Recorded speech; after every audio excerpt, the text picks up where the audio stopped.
Коронавирус боюнча абал курчуп кетти. АКШ, Корея, Таиланд, Канада, Россияда дагы бул ооруну жуктурган адамдар. Кытайдагы коронавирустан 56 адам каза таап, дүйнө жүзүндө 2000ден ашык кишиге жукканы маалым болду. АКШ Ухань шаарындагы дипломатиялык кызматкерлерин чыгарып баштады. Ал эми Канадада бул ооруну жуктурган 1 киши катталды. Ошондой эле Москвада 7 киши коронавирус боюнча шектүү катары ооруканага жаткырылганы белгилүү болду. Кытайдын Бейжин, Шанхай шаарларында да бул тумоо жайылып жатканы боюнча кабар тарады. АКШ, Таиланд, Түштүк Корея, Жапония, Австралия, Францияда дагы ооруну жугузгандар аныкталды.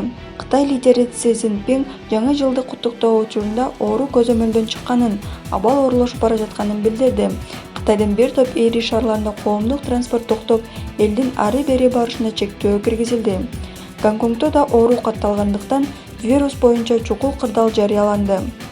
26 январда АКШ Уханьдагы жарандары менен дипломаттарын чыгарып кетиш үчүн чартердик каттама уюштурду. Шанхайдагы бир күндө 100 000 киши кирген Диснейленд, Гонконгдогу океан паркы, кинотеатрлар жабылды.